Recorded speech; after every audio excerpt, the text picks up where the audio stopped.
Hello viewers, I am Mustafizur Rahman. আজকে আমি আপনাদেরকে দেখাচ্ছি একটি বিশাল একটি গাছ, এবং এই গাছটিতে দেখুন হলুদ রঙের ফুল ধরে আছে। অসাধারণ ফুলগুলো, এত ফুল যে আপনাদের দেখে মনে হবে আসলে এটা বাস্তব ফুল নয়। বাট নো, এটাই সঠিক, যে এটাই বাস্তব। এটাই হচ্ছে যে আল্লাহর রহমতের নিদর্শন, অনেক সুন্দর ফুল, এবং এটাই বাস্তব ফুল। বিশাল গাছটিতে দেখেন হলুদ আকারের ফুল ধরে আছে। আপনাদের দেখে অবশ্যই আপনাদের মনোমুগ্ধ হয়ে যাবে। অসাধারণ ফুল, এবং বিশাল একটি গাছে হলুদ রঙের ফুল ধরে আছে।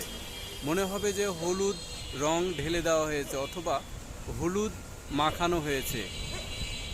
বাট নো, এটাই সঠিক যে আল্লাহর রহমতের সম্পূর্ণ প্রাকৃতিক দৃশ্যের ফুল। ধন্যবাদ আপনাদেরকে। আসসালামু আলাইকুম।